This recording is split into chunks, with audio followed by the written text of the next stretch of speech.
It's Kier and John. okay. So today we're going to talk about planning a wedding on a budget and especially doing it as a couple because a lot of times it's put on the woman to plan the wedding, but we're a little different because this is more of John's planning because I kind of put my hands up because this is something that I didn't want to put a lot of stress on myself to plan. So John has been gracious enough to do a lot of the heavy work. And so we're just going to talk a little bit about what has been the best help for us in planning this wedding, especially considering we did set a budget in place. And for me, that was using this amazing planner called the Ultimate Wedding Planner and Organizer. And you can find it at Hobby Lobby. And if you use the 40% off code, it's only $20. So that was super helpful for me because I didn't want to spend a lot of money printing off paper at the store. And it's super helpful because you can put your cards that you get from different vendors, and you can put like ideas. Like we had like slips from when we paid off things, and then it like goes step by step based on like different things like your flowers and your baking. And then in the back you can add like let's say you get brochures or something, or you have specific paperwork based on the ceremony, the baking, floral, things like that. So that was super helpful for me. And then I think that writing everything down and making sure that I had a plan for what was going to come for the month was super helpful for me. How about you, John? I think using Pinterest for collaborative boards and getting your ideas out on the table right away and agreeing on style and a venue is important. Getting an accurate picture of what you both want before you get too far down the road of planning. And then in our case, we had the marriage ceremony in January, and we're planning the wedding in September, and that takes a lot of stress off of it because we're already married, already did all the Legalities. all the paperwork, Yeah. name change, and everything, uh, getting her on all my accounts and that kind of thing.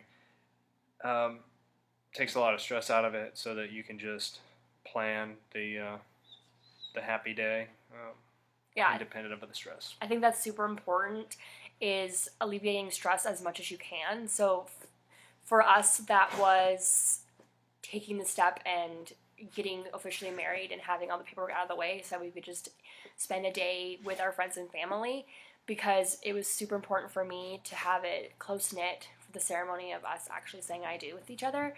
And so that way you can just sit back and all the planning can be like instead of worrying about when you're going to go to the court and when you're going to get all that paperwork signed and making sure that you have all the efficient fees, it alleviates that stress a long time before the wedding even happens. And so I think that it was super important for us to make sure that we had our date set.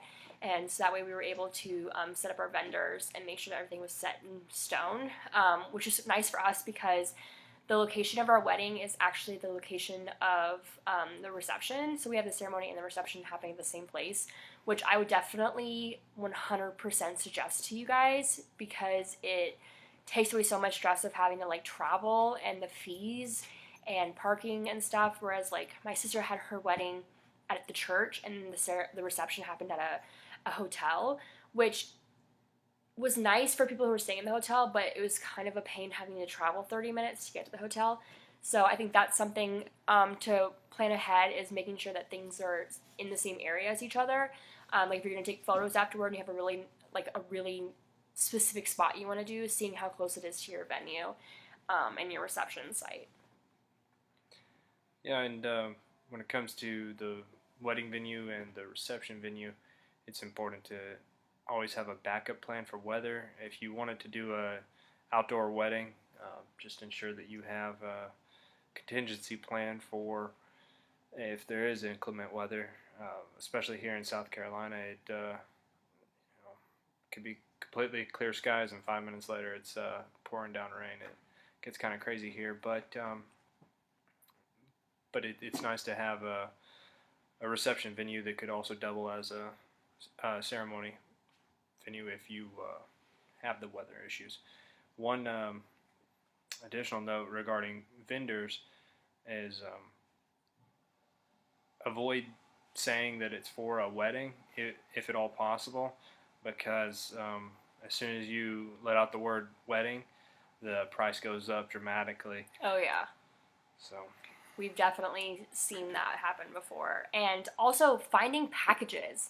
If your vendors have packages with other vendors, we're gonna totally gonna budget is gonna be so helpful, because for us, the location of our wedding venue, they have a partnership with a photographer who we actually really liked. And so it totally helped us out not having to go search for a new photographer and having to see if they coordinated with the location and seeing how close they were in distance. And so finding out how close your vendors are to each other is also super helpful. You don't want to get a caterer that is in a downtown area and your wedding is happening in a forest. And so I think that that's super important to plan ahead of time. And then seeing if they have wedding packages within the wedding venue. They have several packages based on what you want, or if you want to do a la carte and just add different things. We're doing ours mostly do it yourself, so we didn't want to have to spend, we didn't want to have the venue spend their time putting up all of the table runners and all the decorations. So we're just going to do that ourselves, because we just think that that's a way where we can save money in our budget. yeah, a lot of the wedding venue have already made arrangements with photographers, caterers, and stuff. They've already done a lot of the heavy lifting. You might not want to use them, but it can definitely alleviate some stress if you let them do all the heavy lifting in that regard. And then I think another thing that can help alleviate stress is planning out who you want to be invited. For us, that was a kind of a bit of stress, because John has a lot more friends and family that he's inviting to the wedding than I do. And so making sure that you have that number, and then finding out if you have friends and family who know where they live is super helpful, because not everyone is going to have a Facebook that you can just message. Grandma and grandpa might only be available by email or by snail mail. So making sure that you know who's going to be invited way ahead of time. We're sending out our invitations 3 months ahead of time, and so if you want to give yourself more time than that, that's also helpful too. Yeah, okay, so that's the 411 on wedding planning as a team. Thank you so much for joining us. Follow me on Instagram at Joyful Warrior, and like me on Facebook. Hope you guys have a great rest of your day.